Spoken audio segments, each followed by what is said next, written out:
Welcome to the WACO Experience, an American story. We, the people. With your host, D. Scott Smith. In order to form a more perfect union. Interviews with leaders in business, government, and nonprofit organizations. Promote the general welfare. Jobs, products and services, and infrastructure for strong communities. Secure the blessings of liberty. The WACO Experience is an American story, a story of communities across America. It is your story. We're just trying to get more comic books and graphic novels and entries into this form of literacy that is not often appreciated and sometimes denigrated by the public at large. I am grateful for all of those who support and encourage us here at the WACO Experience, an American story. I needed a supplement to my digital calendar, something to guide me in planning and tracking my goals. The Independent Planner is a notebook-style planner and journal designed for entrepreneurs by an entrepreneur. Take a look and learn more at independent-planner.com. Friends for Life, for over 35 years providing support systems and services for seniors and people with disabilities. Learn more at friendsforlife.org. The Aspects of Aging weekly talk show with Christine A. Smith, unscripted conversations with experts. Christine's guests share about products, services, and information about aging. Watch each Monday live at noon Central or anytime at agingbetternetwork.com. Biddy and Bowes Coffee. Drop in for a hot or cold beverage. Biddy and Bowes provides jobs for people with intellectual or developmental disabilities. Visit them at 110 Franklin Avenue in Waco.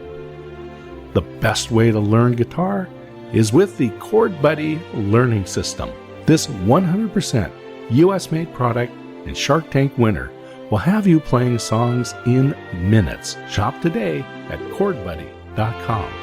Well, hey, D. Scott here. I'm on site at University High School here in Waco with Matt Menefee, and we're going to have him introduce himself in a little bit. But coming up on April 5th is Comic Fest Waco, and you'll want to pay attention to what this is about. This isn't just about comic books and graphic novels, which it will be, but there's some really interesting things around literacy, and that's what's really excited me about this, and the opportunity to meet Matt and speak with him here. So, Matt, let's have you go ahead and introduce yourself and talk about what you're involved in right now.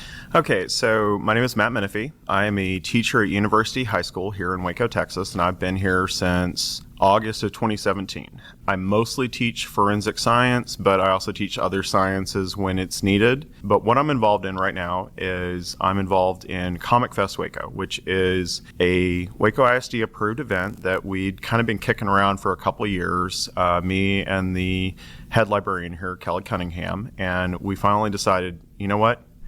We just need to go ahead and go for it. We've been putting this together. We got district approval, got district buy-in, and what it is, it's to get our kids more exposed to literature. Now, please understand, our kids know how to read. That's not the problem. It's just our kids are not reading, and a lot of high school students, and you can look at all sorts of national and statewide data on this, our kids are not reading at the level they need to be. I'm doing some research as part of my grad school project. One of the things that we looked at specifically for kids in particular programs was, what their reading levels were at the start of this year. Now, there's some outlying data and there's some skewed data, but the general data would suggest that most of our kids are at least 2 to 3, if not up 4 to 5 grade levels below where they should be reading-wise. That means that for the most part, for our average high schooler here at University High School, they're probably reading at a sixth grade level. Now, most stuff out there is written at a 6th grade level, but if you go into the world of business, or you're going for a college degree, or you're having to go into some sort of technical field, that stuff is not written at a 6th grade level. That stuff's written at a technical level. And so there's a lot of programs like the absolutely wonderful Dolly Parton Imagination Library that go out and they focus on literacy for the younger kid. And that's super important. And that's a very valuable mission. And we wouldn't be able to be even at this spot right now if they weren't helping with some of this at a larger cultural level. But what I want to do is I want to look at the kids that are about to go out into the workplace. They're about to go into the U.S. military. They're about to go to college. And their reading levels are not where they need to be. And this is something that has just been made worse since the pandemic, and it's a little more noticeable. And it's not just Texas, it's nationwide, a lot of issues. And so I'm a strong believer in this idea of that graphic novels and comic books can turn non-readers into readers. Our kids can read, but are they actually reading for enjoyment? Are they reading for learning? Are they reading because they have to if they want to pass a class? And I want to get them more to the point of reading for the sake of reading enjoyment, but also to expand the possibilities of what they can do in this world. I have kids read in my class every day, out loud. I think honestly they do it because they know I'm passionate about what I teach. I'm passionate about what I do. And they may struggle over the words, and I'll help them over words, but they need help. And the only way I know how to help them is basically give them more exposure. Okay, well, if something's not fun, it's a lot harder to pick up. Okay, yeah, there may be people out there that are like, you know what, I can do the worst job in the world and I can push myself through it. Yeah, that's not me. I have to find some bit of enjoyment in it, or it's just going to be a miserable drudge. And that's what we're trying to do for our kids. And so we're just trying to get more comic books and graphic novels and entries into this form of literacy that is not often appreciated and sometimes denigrated by the public at large. I want to talk a little bit about the actual event itself. Okay. Setting up a little bit of this need for literacy again. And I was looking at the literacytexas.org website. And you're right, it's not just a Texas issue. According to the site there, about half of residents in the United States read at that 6th grade level or lower. Yeah. And I'm looking around your classroom here. You mentioned that you teach forensic sciences. And I'm looking around, there's a lot of technical stuff in here. A lot of tooling, a lot of apparatus that probably doesn't come with a 6th grade manual on it. So just to be able to have your students be able to handle the classroom environment here, they definitely need to be at a correct reading level. Well, and that was an issue when I first took over forensic science. The book that was purchased at pretty great expense to the district was labeled as a high school textbook. It was not. It was basically a college textbook on forensic science that somebody at the publisher slapped the word high school on and sent it to us. And we paid a lot of money for it. It took me about 3 years to get that book out of circulation and to get it replaced with something that was actually designed for high school students. Because it should give you pause and worry anytime you pull up any sort of textbook and you've got a 180-page chapter on nothing but microscopes and the theories of why you should use certain microscopes for certain things. It is thrilling reading. Right. Yeah. Really not going to captivate the students. Not going to captivate me, for quite honestly. Sure. You had this idea to put Comic Fest together, to focus on literacy. Let's talk about some of the benefits of that. I'm going to use a specific real-world example from someone in the district. Now, I'm not going to list their name, but this is a teacher, is one of our better English teachers in the district. We started having a conversation one day about comic books and about graphic novels and fest because I've partnered with the English department with some other stuff in the past. He was like, yeah, when I was about 5th, 6th grade, I got given a stack of X-Men comic books. He's like, I was a terrible reader, and now I'm an English teacher. And he's one of the better English teachers we have in Waco ISD. I'm not saying we need to turn every student into an English teacher. I mean, it'd be kind of cool, but I'd prefer more scientists myself. But we can get every kid up to a level that if they wanted to, they could. I don't want their lack of literacy being the thing that stops them from being able to move forward and make the difference and the impact they want to out there.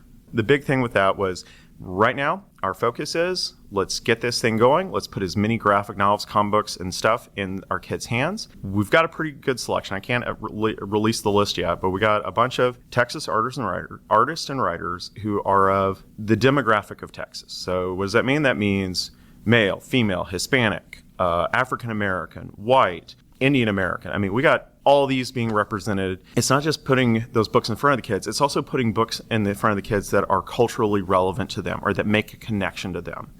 So one of the people that we really wanted to get recently wrote a book called Barda for for one of the younger DC imprints, or for a DC imprint. Absolutely fantastic book. She's female, she's black, she's progressive. She's a person that I want to put in front of my female students. Why? Because she writes a solid story and she's passionate about what she does, and she connects the reader to the event. And I'm not a black female, but gosh darn it, this was a good book. I want our kids to be able to see their reflection in these materials. And so, like I said, we're having artists and writers, some DC, some Marvel, IDW.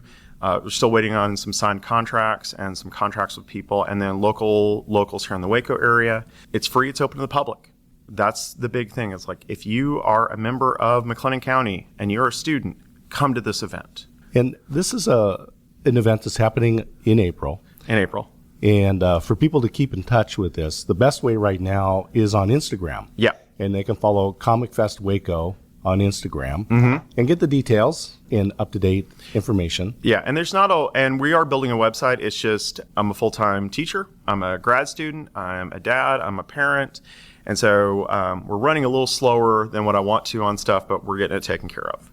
And we'll have it hopefully all up by mid-January. We should have everything up and running fully to advertise and just focus on what the activities we're going to be doing during that event. So we're talking about literacy with Matt Menefee here in his classroom at University High School today on the Waco Experience, an American Story.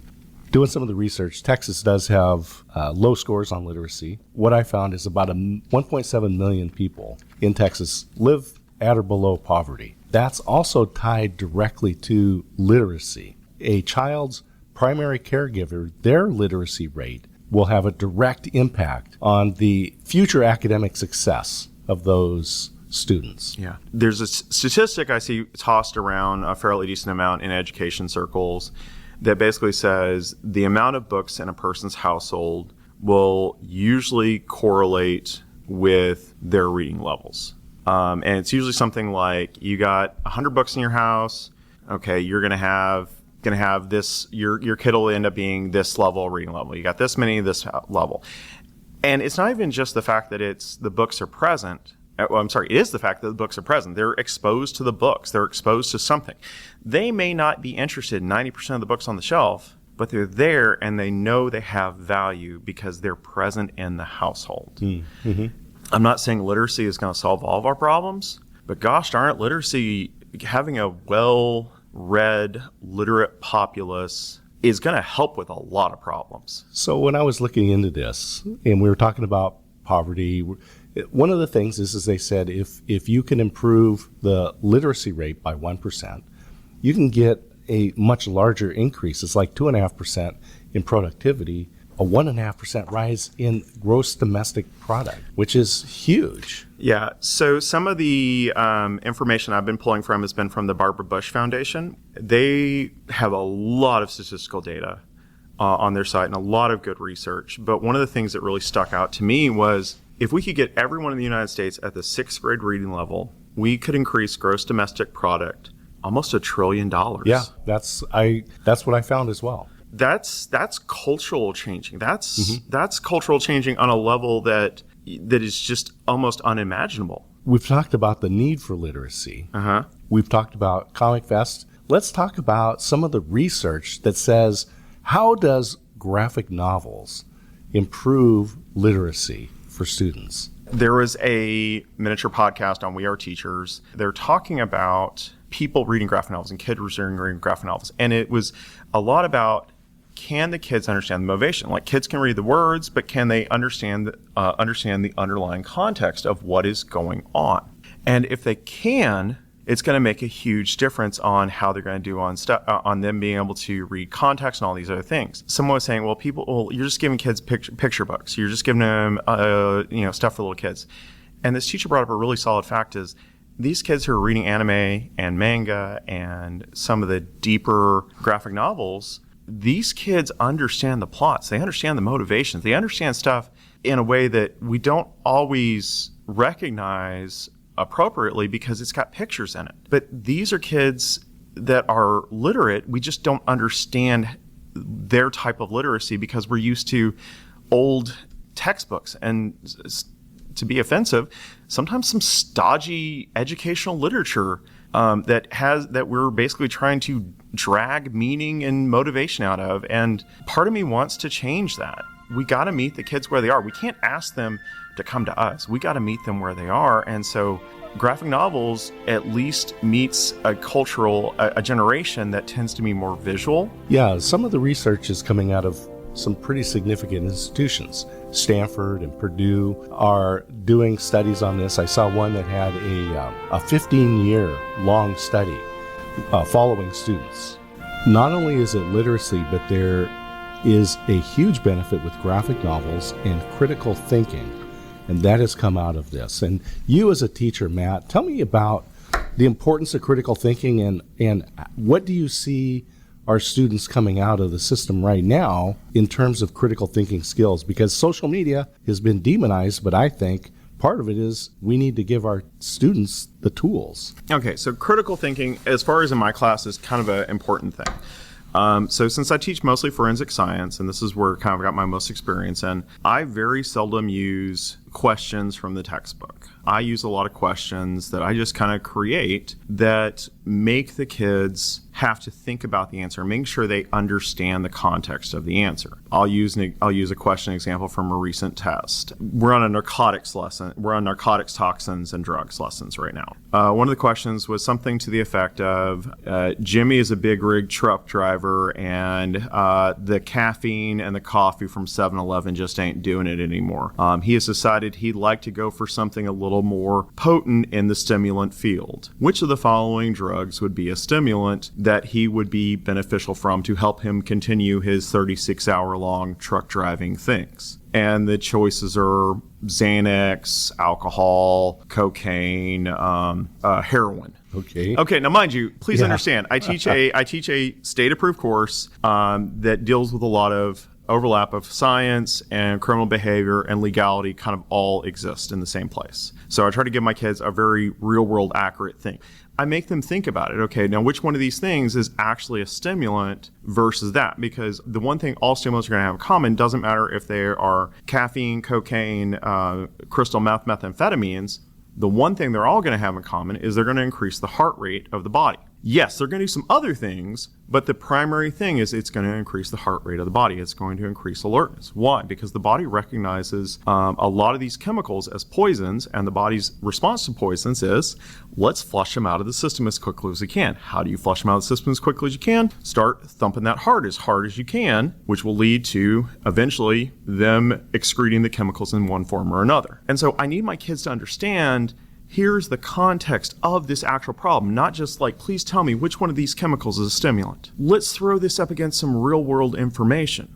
I need my kids to understand what is the next step. So critically thinking, what am I going to see next in line? And graphic novels help me establish that to some degree. Does it take the place of all my lesson stuff? No, it's simply a supplement to allow better, stronger connections. Over there in the corner, I got a bunch of jigsaw puzzles for human organs.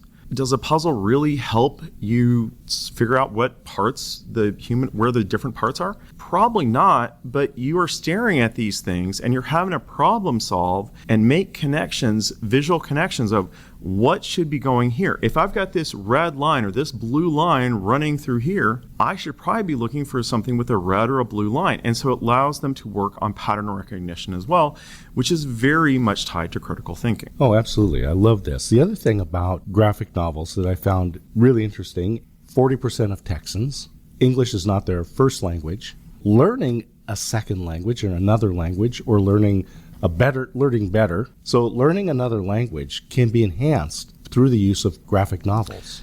Very much so. And I tend to look at it from one of two directions. One, the kids who are Hispanic and the kids that are coming in, they're only speaking Spanish. They need help with literacy as much as anybody else. I don't know if they're going to stay here, they're going to go to someplace else. I don't know what they're going to do. But everyone, does not matter what your language background is, needs help with literacy. And so if I can get, and I'll go ahead and give a shout out to Dark Horse Comics on this, Dark Horse Comics does a lot of stuff, mostly Mike Mignola and his Hellboy creation stuff.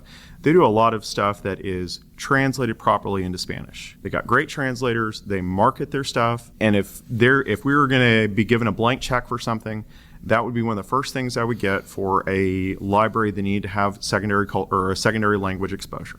Is I would be like, all right, give me the hardcover box set of all the Hellboys done in Espanol. Why? Because I know they're done right. They're something that our kids latch onto, and they enjoy them. Okay, and they're going to get that exposure to literature one way or another. Almost every comic company out there does graphic novels in other languages. But I gave my daughter what I didn't realize at the time was a old Disney Scrooge McDuck comic, and from the Carl Banks era, which is considered one of the best eras of the Scrooge McDuck stuff. It's just fantastic. Didn't think too much about it until she came back and she says, "Dad, I don't know any of these words." Somehow, and I have no idea how I did it, I got a hold of a German copy of Scrooge McDuck. And so we tracked her down the English copy of the same book, and she read them side by side. Is my daughter any good at speaking German? No, not in the least. But now she's been exposed to it. She's been exposed to it. And like any kid, and my oldest daughter is 12, there's a certain bit of pride when they're like, "I'd like to tell you a word in a foreign language." I'm like, that's right. Makes my daddy heart happy. Because they're like, okay, here's something not everybody knows, and I'd like to share it with you. And their pronunciation may be bad. They may be pronouncing it entirely wrong, but they're getting exposed to it, and they're having to make those cross-cultural connections. They're having to make those cross-language connections. And maybe, just maybe, a little bit further down the road, it's going to plant a seed that's going to come to fruition to something greater. One of the things I always tell my kids, I'm like, if you come to my science class, understand, if Spanish is your first language, you're ahead of the game for everybody else whose English is their first language in a lot of ways. Why? Because traditional science stuff and a lot of the old school stuff, definitely if your chemistry, biology is written in Latin. And those words are so close to the Spanish words that if I wanted to switch to Spanish or Latin for some of those words, it literally doesn't make any difference. And you're already there. You can already make the connection between these things. And it's amazing. Same thing, French, Spanish, Italian, they all have so much connections to Latin, and Latin is still that default language of science. It's not used at the same level it was, 100 years ago. But you can track also the progression of cultures and and who is the dominant culture in science at a time based on what the predominant discoveries are made of during that time period. So you can see when the Germans were the predominant movers and shakers in science. You can see when the Russians were the predominant movers and shakers in science. The French, all these things, all these cultures. Now, some of these are going to overlap, but we're a multi-linguistic world. We at least ought to give our kids a little bit of exposure to it. So Matt Menefee, he's a teacher here at University High School in Waco, graduate student at Baylor, and you're going to be graduating in December of 2025. I'm going to have a master's in educational leadership with a principal certification, hopefully. And coming up on April 5th is Comic Fest. Tell people what to expect with Comic Fest and what we can look to in the future. So what you can expect with Comic Fest is we are trying right now to get everybody in the building bought in on this. So I've been approaching the art teachers. I've been approaching the English teachers. We've been getting donations of graphic novels for English teachers that correlate with the books they're using in class. So Mr. Colton Wheeler is one of our English teachers here. We were able to get him a copy of Frankenstein, a recent adaptation of the graphic novel. We got him a copy of Great Gatsby, a recent adaptation graphic novel of this. Now, there's nothing wrong to be said with stuff that was done 20, 30, 40 years ago, but just like you update TV shows and you update email communications, you update everything, we want to try and do the best we can to connect with a generation where they are. So maybe you're changing the colors, maybe you're updating the art style. If you look at art styles from the 1950s and 60s, and you're going to see this progression of stuff that starts out pretty simple and pretty cool, and you can convey the story and becomes more organic, and then you start moving into a more minimalistic style, and things just follow progression. And so I'm not saying there's anything wrong with a Great Gatsby graphic novel from 1980, but why don't we go for one that's a little better updated or a little more recently updated, and it may connect better with our students. Also, it keeps our artists employed and does not throw any more money toward crappy AI generation software. Sorry, that's just my personal dig at AI. No worries. To go back to Comic Fest, what we're going to do is we're trying to get a bunch of teachers, and we are getting a bunch of teachers. I think we've got about 12 to 13 teachers fully committed. They're going to be involved with student groups.